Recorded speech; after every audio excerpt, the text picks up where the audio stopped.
오늘 저는 역대하 26장 1절로 15절 말씀을 본문으로 해서 우시야 왕의 형통과 실패가 우리에게 주는 메시지, 이와 같은 제목으로 은혜를 나누겠습니다. 따라하시겠습니다. 우시야 왕의 형통과 실패가 우리에게 주는 메시지.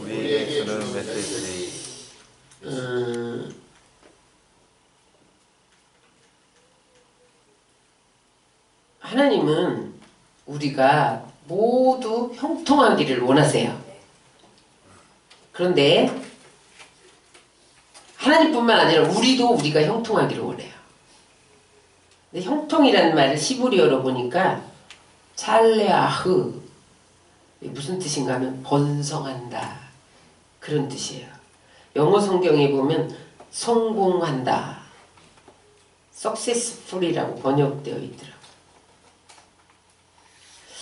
하나님도 우리가 번성하고 성공하기를 원하시고 우리도 번성하고 성공하기를 원하는데 왜 불통하게 되냐는 거죠. 오늘 본문에 나타난 우시야는 성공과 실패를 다 경험한 사람입니다. 그런데 안타깝게도 그가 형통하기까지는 성령으로 시작했다가 나중에 형통하게 되니까 그가 육체로 마친 사람이에요. 우시야라는 이름의 뜻이 여호와는 나의 힘이다, 그런 뜻이에요. 우시야는 어떻게 살았느냐? 이름대로 살았어요. 여호와가 나의 힘이다. 그러면서 하나님을 찾을 동안에는 이 남유다에서 솔로몬이 가장 번성했었거든요. 경제적으로나 군사적으로나 정치적으로 가장 번성했던 왕이 솔로몬이에요. 두 번째, 그 이후에 우시야 왕입니다. 남유다에서 경제, 정치, 군사 모든 분야에서 엄청난 번영을 이루었던 왕이 우시야예요. 그런데 그렇게 번성했는데 그가 강성해지니까 하나님 앞에서 교만해졌다는 거야. 하나님이 문둥병으로 그를 치셨다, 오늘 본문 말씀에. 그래서 말년에 그가 문둥병에 시달리며 격리되어서, 이 문둥병은 사람들과 접근할 수 없거든요. 아무리 왕이라도. 왜냐면 전염되니까. 지금 우한 폐렴 확진자들도 지금 격리되고 있잖아요. 퍼지고 있으니까. 문둥병도 그때 그랬어요. 그래서 그 말년을 외롭게 별궁에서 격리되어 살다가 쓸쓸하게 죽음을 맞이했던 왕이 또한 우시야 왕입니다.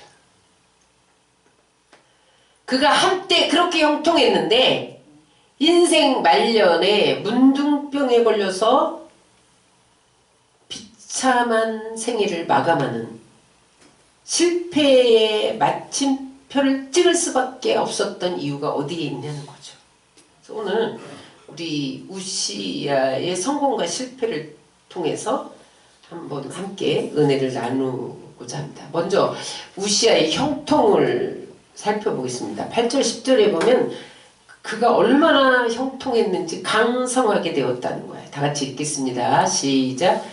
암몬 사람들이 우시야에게 조공을 바치매 우시야가 매우 강성하여 이름이 애굽 변방까지 퍼졌더라. 우시야가 예루살렘에서 성 모퉁이 문과 골짜기 문과 성읍 위에 망대를 세워 견고하게 하고 또 광야에 망대를 세우고 웅덩이를 많이 파고 고원과 평지에 가축을 많이 길렀으며 또 여러 산과 좋은 밭에 농부와 포도원을 다스리는 자들을 두었으니 농사를 좋아함이었더라. 이게 무슨 말이냐면 우시야 왕은요 16세에 왕이 됐어요. 근데 몇 년 동안 왕을 했냐? 52년 동안. 다니엘은 50년 동안 국무총리했는데 우시야 왕은 52년 동안 집권자로서 권좌에 앉아 있었던 사람이에요. 근데 그동안 그의 업적을 보면 사실 남유다가 우리나라 강원도 땅만 해요. 크지 않아요. 그런데 그런 작은 영토를 가지고 있으면서도 어떻게 됐냐? 군사적으로 얼마나 강했든지 블레셋을 정복한 왕이 우시아 왕이에요. 블레셋이 이스라엘을 그렇게 괴롭히던 나라였잖아요. 블레셋은 당할 재간이 없었어요. 근데 나중에 우시아가 블레셋을 정복하고 아라비아 마온까지 무찔렀다라고 오늘 성경 본문 말씀하고 있습니다. 그 다음에 그렇게 괴롭혔던 암몬을 무찔러서 조공을 받았어요. 조공을 바치던 나라에서 조공을 받았어요. 근데 여러분 그때 그 당시에 전쟁 무기를 만드는 공장이 있었다는 거예요. 그러니까 군사적으로 아주 강했죠. 어느 나라도 당할 재간이 없었어요. 그 때에 이스라엘은 이렇게 강우량이 많지 않잖아요. 근데 그것을 해결한 왕이, 물의 문제를 해결한 왕이, 누구도 해결할 수 없는 그 물의 문제를 해결한 왕이 우시아 왕이에요. 그래서 어떻게 했다고 그랬어요? 오늘 보니까 웅덩이를 파서 오늘날 말하면 저수지를 만든 거예요. 그래서 평화에 공급을 하니까 곡식들이 잘 되고, 그 다음에 평지에 그 푸른 초장이 물이 많으니까 푸른 초장이 형성되잖아요. 그러니까 거기서 가축들을 키우고 경제적으로 부유해졌어요. 산을 개간하고 포도원을 만들고, 정치적으로 얼마나 강성했는지 그 이름이 원방까지 뻗쳤다는 거예요. 이런 것을 형통이라고 말합니다. 그렇게 형통했다는 거예요. 그런데 우리가 여기에서 주목해 보아야 할 것은 그 형통의 비결이 어디에 있었냐는 거예요. 그러니까 그렇게 강성해지는 것이 어디에 있었느냐. 우리 따라하시죠. 하나님을 찾을 때 하나님이 도와주셔서 형통하였다. 오늘 26장 5절, 7절, 15절을 다 같이 읽겠습니다. 시작. 그가 여호와를 찾을 동안에는 하나님이 형통하게 하셨더라. 하나님이 그를 도우사 기이한 도우심으로도 경성하여 짐이었더라. 하나님을 찾을 동안만 형통했대요. 여기 하나님을 찾는다. 이게 히브리어로 다라시인데, 하나님을 간절히 찾기 위해서 기도하고 경건한 예배자가 되었다는 거예요. 하나님의 찾는 모습은 무엇으로 나타나냐? 기도하는 모습으로 나타납니다. 하나님을 찾는 모습은 어떤 모습으로 나타납니까? 예배자의 모습으로 나타납니다. 저 사람이 하나님의 주권을 인정한다. 그렇다면 기도하지 않을 수 없는 거예요. 하나님 형통의 영역은 내 영역이 아니에요. 하나님의 영역이에요. 그래서 우시아 왕의 형통의 근원이 어디 있었냐? 군사력이 있지 않았다. 경제력이 있지 않았다는 거예요. 자기 힘이나 능력에 있지 않았다는 거예요. 따라하세요. 하나님께 있었다. 52년 동안 그가 하나님을 찾을 때에 하나님이 그를 도와주셔서 형통이 가능했다는 거예요. 그럼 형통 그러면 누가 생각나나요? 미스터 형통? 요셉입니다. 요셉. 창세기 39장에 보면 요셉이 형통했다는 이야기가 많이 나와요. 대표 구절로 39장 2절로 3절을 우리 한번 읽겠습니다. 여호와께서 요셉과 함께 하심으로 그가 형통한 자가 되어 그의 주인 애굽 사람의 집에 있으니 여호와께서 그의 범사에 형통케 하심을 보았더라. 여기 중요한 것은 요셉이 형통한 원인이 어디에 있었다?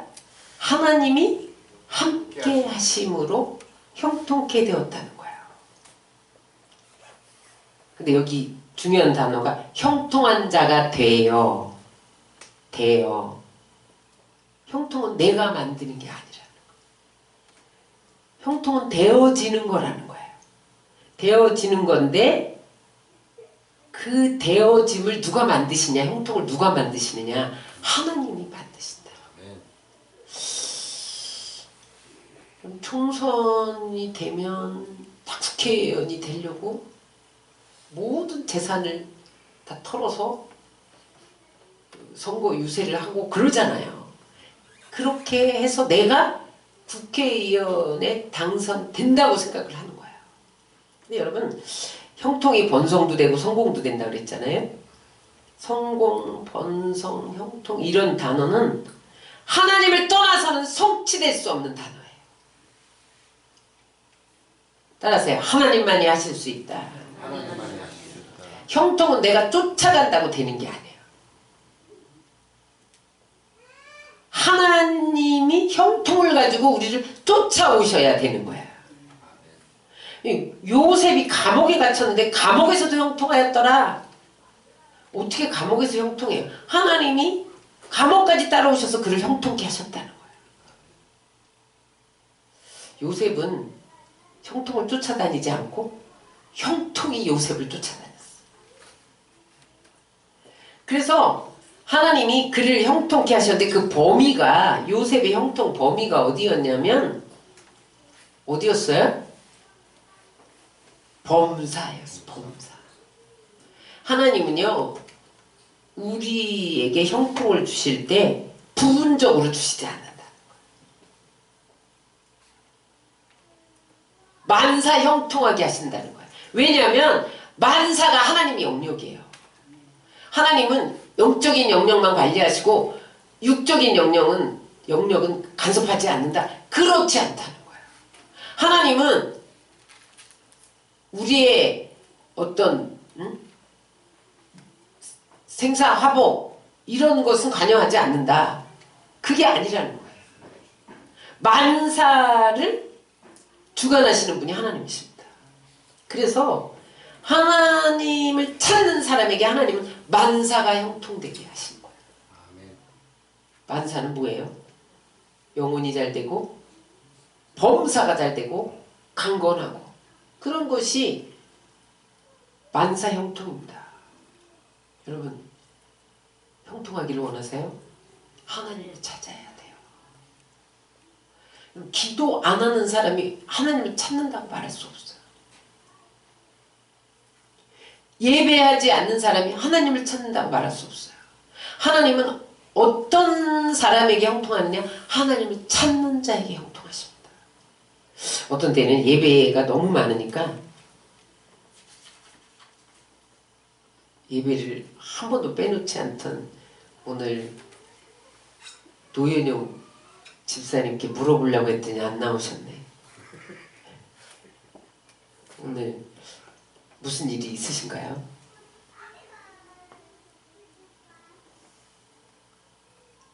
그런데 하여튼 새벽부터 목요 금요일날 무슨 갑자기 어떤 모임이 있으셔서 못 나왔고 이번 금요일 모든 예배를 드려요. 어떻게 보면 그분이 정말 다 내려놓은 거죠. 다 내려놓은 거예요. 자기 지위, 위치 모든 걸 내려놓고 난 하나님만 붙들겠다. 그게 어리석은 것 같아요. 근데 여러분 거기까지 오기가 쉽지 않았을 거라고요. 내가 의지하는 거 많았을 거라고요. 내가 꼭 이렇게만 해야 돼? 내가 새벽부터 나가서 이렇게 엎어져야 돼? 응? 내가 이렇게 모든 예배를 다 나와야 돼? 내 앞에 아무것도 안 보이는데? 응? 지금 당장 문제가 해결되는 것도 아니고 문제가 더 꼬이는 것 같고 내가 이렇게 해야 돼? 이런 갈등이 왜 없겠어요? 근데 그렇게 하나님을 찾는 방법이 예배고 기도임을 알고 엎어지면 하나님의 때가 차면 형통케 하십니다. 아멘. 여러분 하나님도 원하세요. 우리가 형통하기를. 하나님 우리가 불통하기를 원하지 않으셔. 하나님이 더 원하세요. 우리가 또 형통을 원하잖아요. 하나님 찾으시기를 주의 이름으로 축원합니다. 두 번째, 하나님은 어떠한 자에게 형통을 주시느냐? 따라하시겠습니다. 하나님 앞에 정직할 때 형통합니다. 우리 26장 4절을 읽겠습니다. 시작. 우시아가 그의 아버지 아마사의 모든 행위대로 여호와 보시기에 정직하게 행하며. 여러분, 하나님이 도와주셔야 형통하지만 사람이 해야 할 일이 있어요. 그게 뭐예요? 정직해야 된다는 거예요. 하나님은요, 아무나 쓰시지 않아요. 하나님은 모든 사람을 사용하세요. 그런데 아무나 쓰시진 않습니다. 하나님의 마음에 드는 자를 쓰세요. 저도 제가 교육자를 쓴다면 누구를 쓰겠어요? 내 마음에 드는 자를 쓰겠죠. 하나님이 우리를 쓰실 때 하나님 마음에 드는 자를 쓰시겠죠. 여러분들이 직원을 채용할 때 내 마음에 드는 자를 채용하죠. 마찬가지예요. 하나님은 자기 마음에 드는 자를 사용하십니다. 그 사람을 형통케 하셔서 사용하십니다. 그 마음에 드는 자가 누구예요? 정직한 자예요. 왜 우시아가 52년 동안 권자의 자리를 지키며 형통했느냐? 하나님을 찾았을 뿐만 아니라 그의 부친 아마사가 정직한 왕이었는데 그 아버지를 닮아서 정직했다는 거예요. 그랬더니 하나님께서 그를 형통케 하셨다. 이스라엘 왕이 악한 왕이냐 선한 왕이냐의 기준이 뭐냐면 정직히 행했느냐 정직히 행하지 않느냐에 따라서 판단 기준이 그것입니다. 여호와의 보시기에 정직한 왕은 선한 왕이에요. 여호와의 보시기에 악한 왕은 악한 왕이에요. 하나님은요, 우리에게 성공해라 그렇게 말한 적이 없어요. 왜 그러셨을까요? 그런데 정직하라고 끊임없이 말씀하세요. 성경에. 왜 그러시냐? 정직하면 성공하니까. 성공하라고 되지 않으니까 하나님은 한번 찾아보세요. 성공해라. 성경이 없어요. 끊임없이 정직하라. 그리스도의 형통은요, 정직한 형통이에요.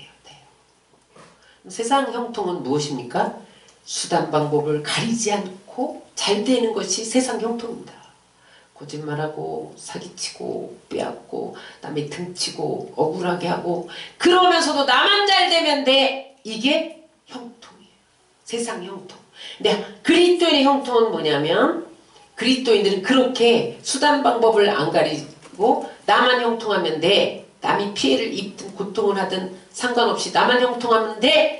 그거는 크리스찬들은 형통이라고 말하지 않습니다. 그걸 뭐라 그래요? 사기꾼이라고 말한다. 하나님은 정직한 형통을 원하세요.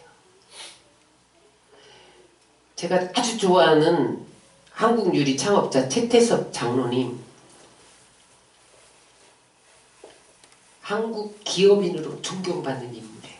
그가 어떻게 그렇게 존경받는 사람이 됐냐? 일사후퇴 때 중공군이 서울을 점령하려는 그 상황에서 은행에 빚 갚으러 간 거예요. 자기 대출을 받았는데 일사후퇴 때 빚 갚으러 간 거예요. 그러니까 창구 직원이 멀뚱멀뚱 쳐다보면서 아니 이 난리통에 나라가 어떻게 될지 모르는데 아니 갚을 필요 없어요. 피난이나 가세요. 피난이나 가세요. 그랬다는 거예요.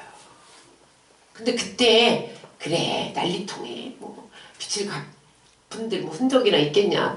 다 불타버리면 그만이잖아요. 그냥 발걸음을 딱 돌리는데 시편 24편 말씀이 떠오르다는 거예요. 떠오르더라는 거죠. 여호와의 산에 오를 자 누구며 그 거룩한 곳에 설 자가 누군고 곧 손이 깨끗하며 마음이 청결하며 뜻을 허단한 데 두지 아니하며 거짓 맹세치 아니하는 자로다. 그래서 다시 돌아갔어요. 다시 은행문을 열고 들어왔어요. 난 갚을 거야. 갚고 나왔어요. 제주도로 피난을 갔어요. 제주도에서 한 군사령관을 만났는데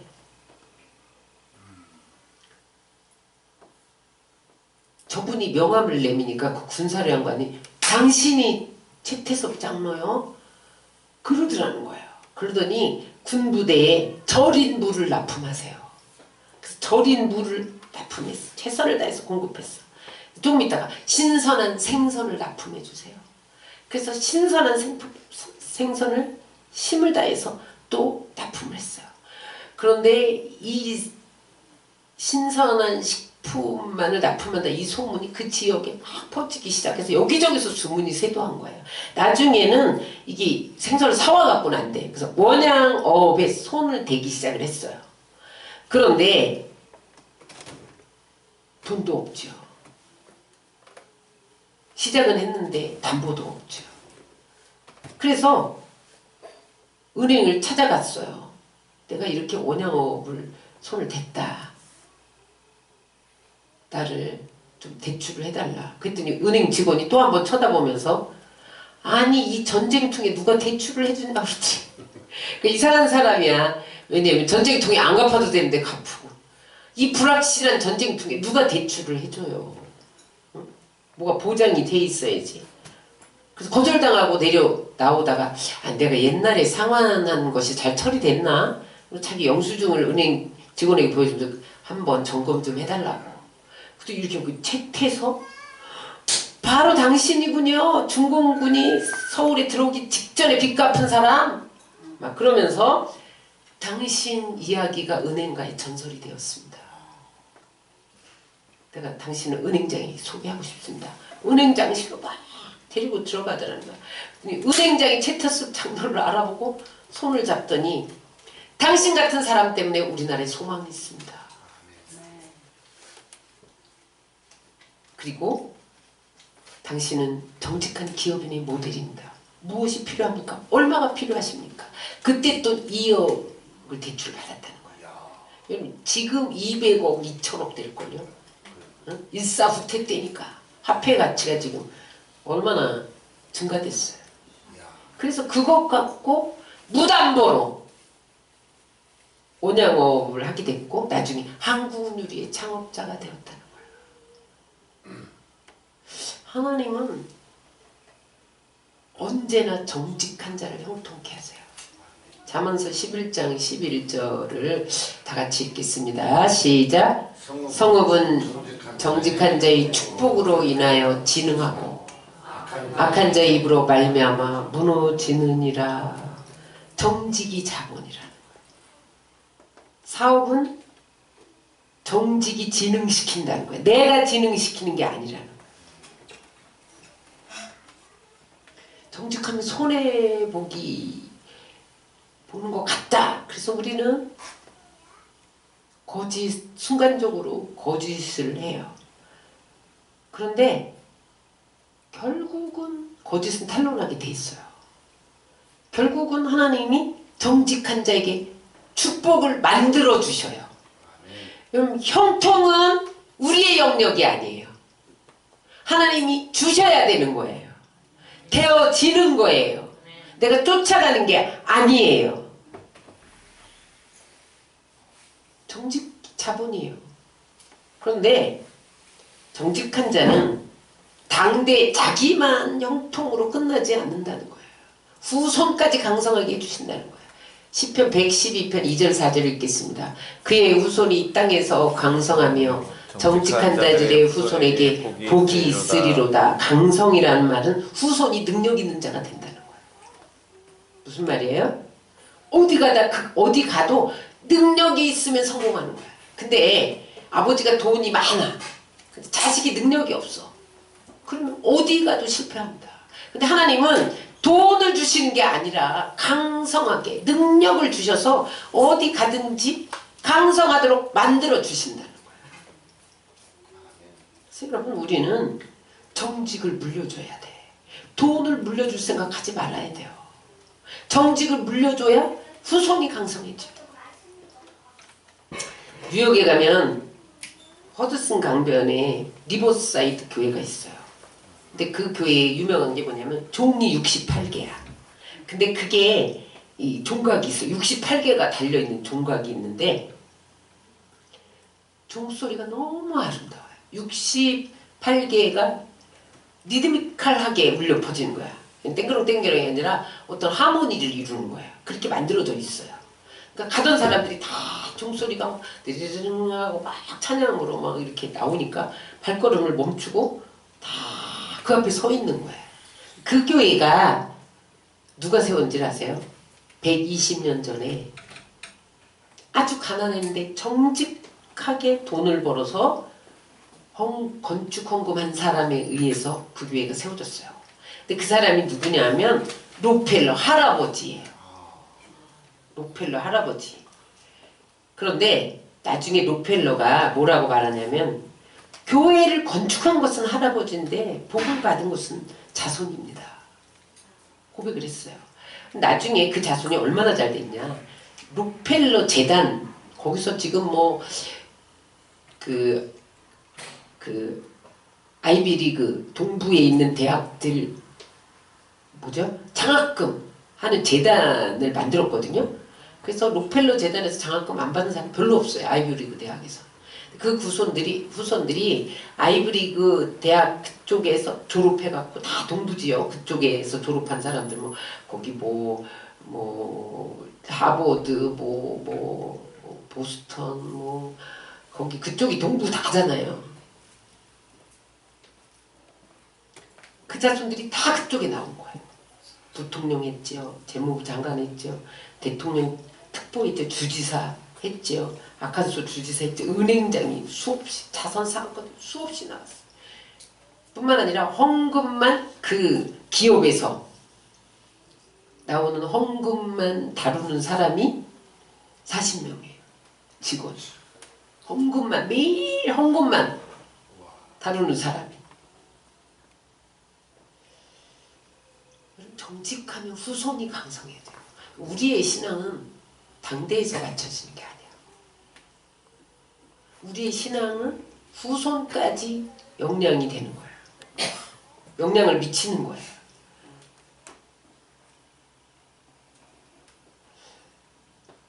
또 여러분 정직하면 인간관계가 형통해져요. 창세기 39장 3절을 읽겠습니다. 그 주인이 여호와께서 그와 함께 하심을 보며 또 여호와께서 그의 범사에 형통케 하심을 보았더라. 형통의 기본은 관계의 형통입니다.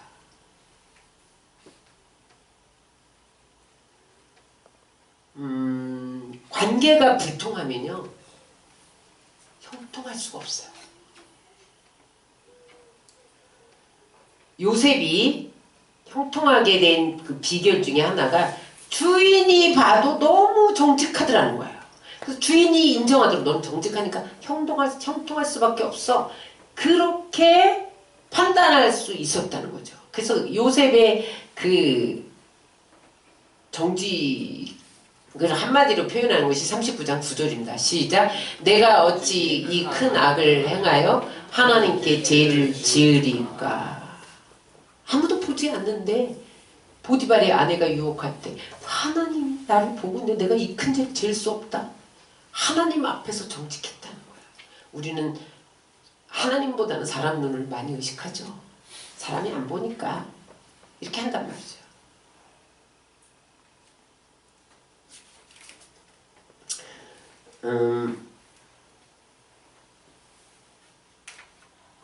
미국의 역사학자 719명이 그 미국의 41명의 역대 대통령을 연구하면서 랭킹을 매긴 책이 있어요. 그게 뭐냐면 대통령의 평가 보고서라는 책이에요. 근데 랭킹 1위가 저기 누구예요? 링컨입니다. 따라서 대통령의 지도력과 정직은 정비례한다. 랭킹을 매겼는데 1위가 아브라함 링컨이에요. 한 일화가 있어요.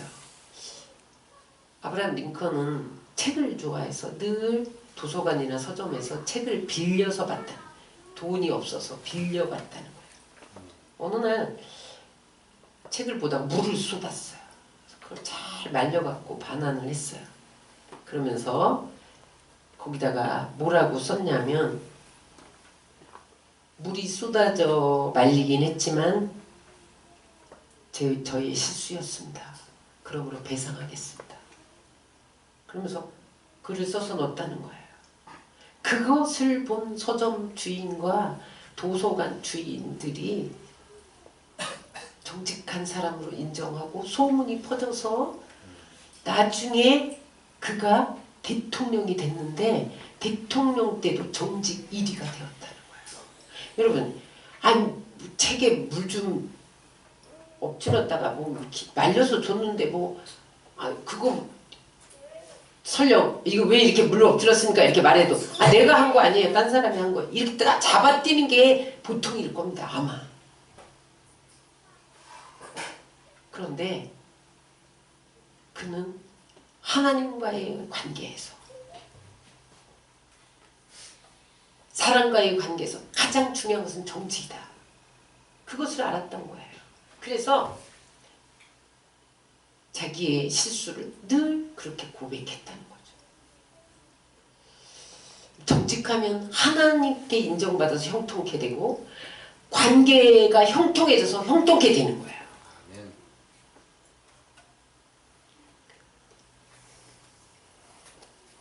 교회 다닌다고 다 교인은 아니에요. 하나님의 방식으로 살아야 교인이에요. 하나님의 방식이 정직입니다. 하나님은 거짓말을 싫어하세요. 싫어할 뿐만 아니라 거짓말하는 자를 어떻게 하신다고 그러냐면 멸하신대요. 멸하신대. 응? 그 이야기가 어디에 있냐. 자, 시편 5편 5절로 6절입니다. 시작. 주는 모든 행악자를 미워하시며 거짓말하는 자를 멸망시키리이다. 거짓말하면요 처음에는 형통할 것 같아. 근데 나중에는 멸망돼요. 그 예가 아나니와 삽비라 사건입니다. 사도행전에 보면 그 당시에 교회는 유무상통해서 자기 재산을 팔아서 남 주면서 막 이렇게 나눴어요. 그런데 그때 최초의 몬 재산을 팔아서 바친 이가 누구였어요? 바나바였어요. 근데 바나바는 원래 예루살렘 교회의 창립 멤버가 아니에요. 어디에서 시골에서 이렇게 뜨내기로 이사 온 사람인데 어느 날 재산을 다 팔아서 교회에 바친 거예요. 그러니까 사람들의 이목이 그에게 집중됐죠. 그러니까 아나니아가 삽비라고 자기는 예루살렘 교회 창립 멤버인데 이게 체면이 많이 아닌 거예요. 그래서 우리도 동참해야겠다. 그런 생각을 했을 거예요. 근데 저는 아나니아 삽비라가 죽일 놈이라고 생각하지 않습니다. 왜냐하면 체면이라도 내가 창립 멤버인데 이거 뭐 어디서 뜨내기가 와서 시골 촌놈이 자기 재산 다 팔아서 드리는데 나 체면상 가만히 있을 수가 없지. 그래서 자기 집을 팔아서 반이나 헌금할 정도면 믿음이 대단한 사람이에요. 우리 교회에 성전을 짓는다. 그러면 여러분 재산 반 팔아서 드릴 사람 있는 사람 손 들어보세요. 없잖아. 없어. 근데 쉬운 일이 아니에요. 이게 쉽지 않습니다. 마음은 원인인데 육신이 약해. 딱! 돈을 보는 순간 사람은 변해요. 쉽지 않아요. 근데 재산을 팔아서 반이나 바쳤는데 문제가 뭐냐는 거예요. 문제가. 베드로에게 와서 재산을 팔았는데 반은 제가 써야 되겠어요. 반만 드릴게요. 그렇게 말했어야 되는데 전 재산입니다. 그랬다는 거예요. 근데 베드로가 뭐라? 어찌해 네 마음에 사단이 가득하니 성령을 속이느냐. 사람을 속인 게 아니라 성령을 속였다는 거죠. 그래서 그 자리에서 급사당합니다. 저는 이걸 읽을 때면 하나님 너무하세요. 난 그렇게 말해요. 하나님 너무하세요. 안 팔고 안 죽었는데 왜 판 사람이 죽습니까? 드린 사람이.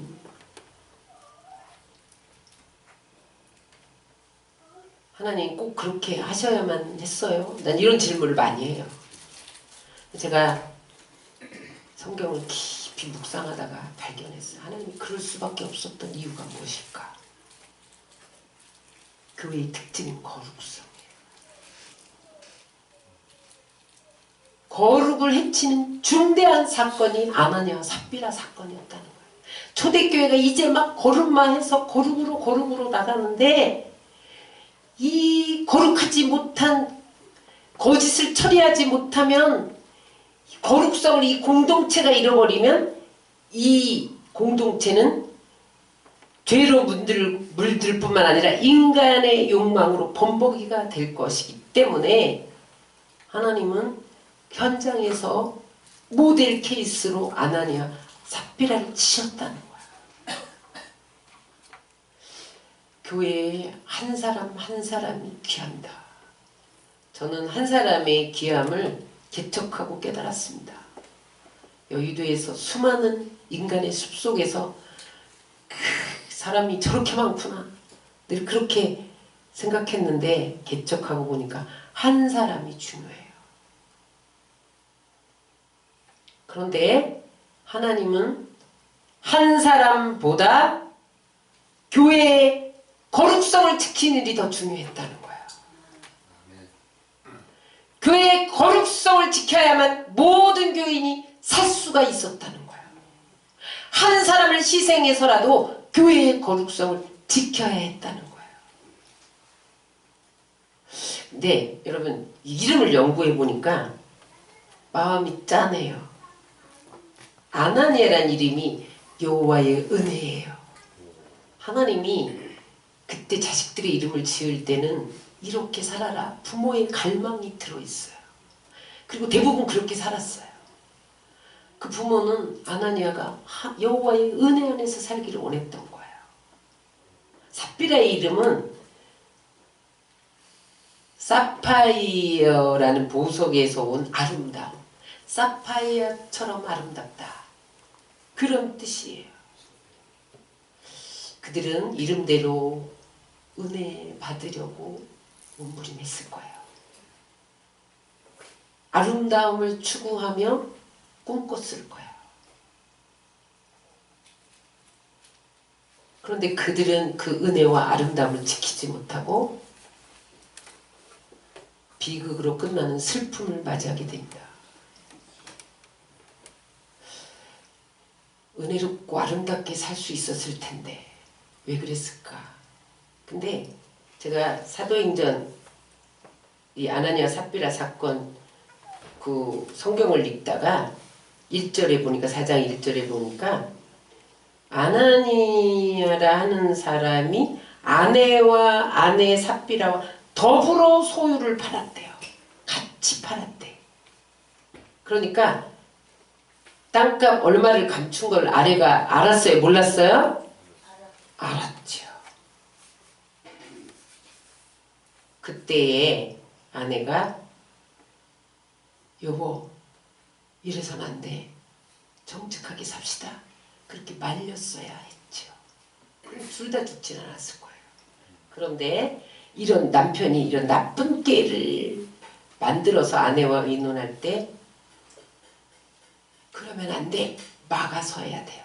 그래서 여러분 돕는 배필은 반대로 돕는다 그런 뜻이 있어요. 반대로 돕는다는 게 뭐예요? 남편이 하나님의 뜻에 어긋난 행동을 할 때 안 돼! 이렇게 반대하는 것이 돕는 배필이라는 거예요. 사기치면 안 돼! 거짓말하면 안 돼! 정직해야 돼! 그렇게 말하는 것이 돕는 배필, 에제르라는 거예요. 에제르. 그랬더라면 이들이 급사당하지 않았을 텐데 그런 마음 아픈 그런 것을 늘 느껴요. 이 대목을 지나갈 때마다. 하나님이 잔인하다. 그렇게 생각했다가 제가 성경을 깊이 알아갈수록 너무 마음 아픈 사건. 내 모습은 아닌가.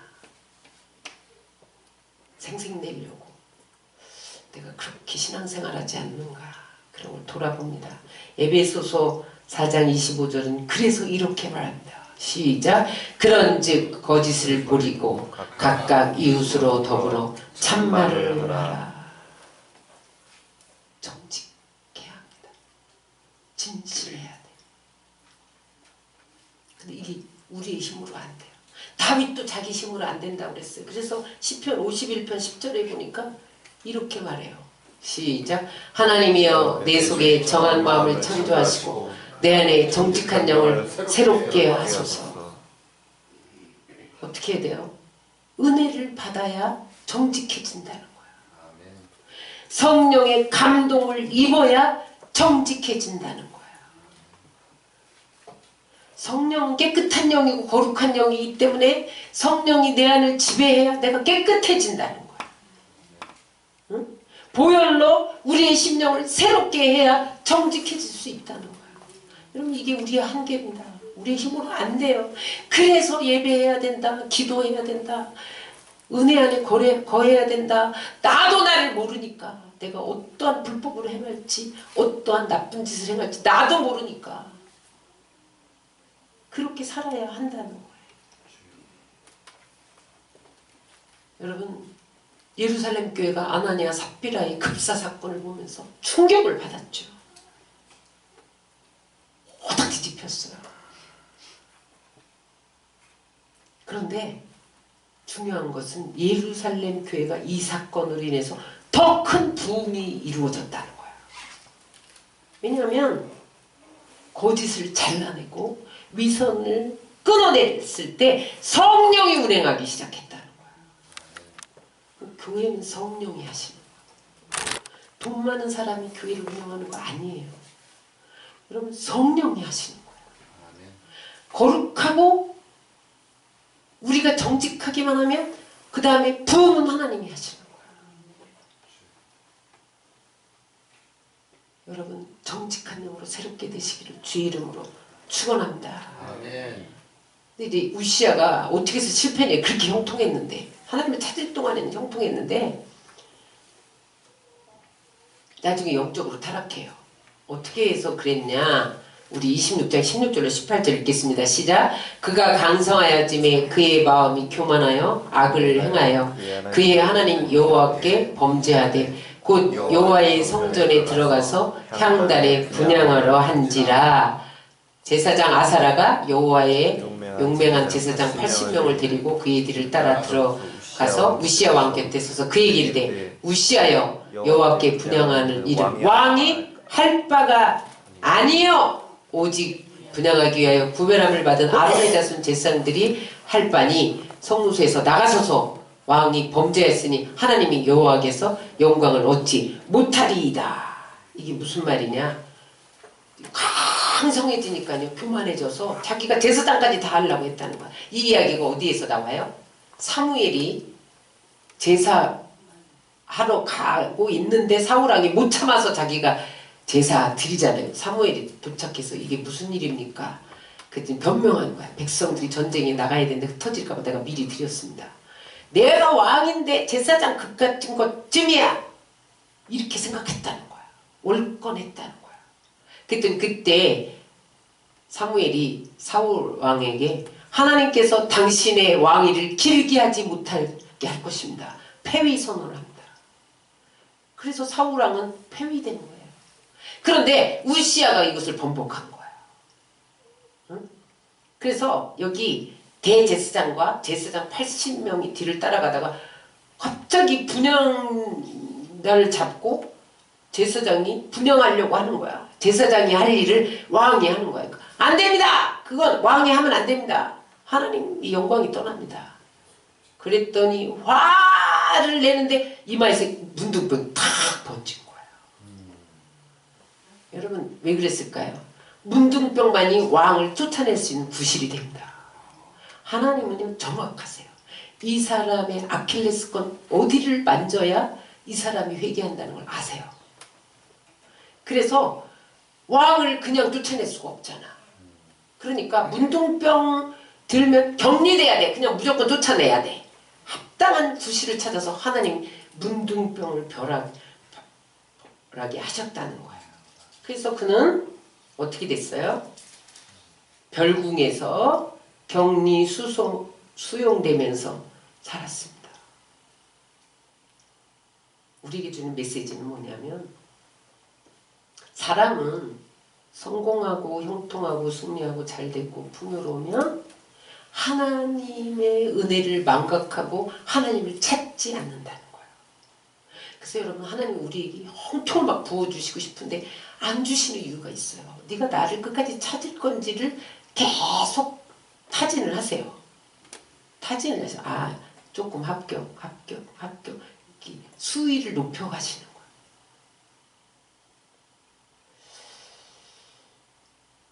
잘 될 때 조심해야 돼요. 고린도전서 10장 12절에 그런 주 선주로 생각하는 자는 어떻게 하라 그랬어요? 넘어질까 조심해라. 형통이 하나님께로부터 온 것을 잊지 않고 사는 게 중요합니다. 대부분 잊어버려요. 사람은 은혜를 물에 적어요. 원래는 돌에 적어야 되거든요. 근데 물에 적어요. 그런데 그 형통을 소유할 그릇이 안 되면 형통이 독이 됩니다. 그래서 여러분 형통을 달라고 하기 전에 담을 그릇을 준비해야 돼요. 우리 교회에 부흥을 달라고 하기 전에 부흥을 담을 그릇을 준비해야 돼요. 왜냐하면 그릇 준비 안 되는데 부흥을 부어주셔 독이 되죠. 제가 이달의 교주가 될지 어떻게 알아요? 하나님이 안 주시는 거예요. 독이 되니까. 하나님보다 내가 보혜사 성령이다 이러고 나타나면 어떡하냐고.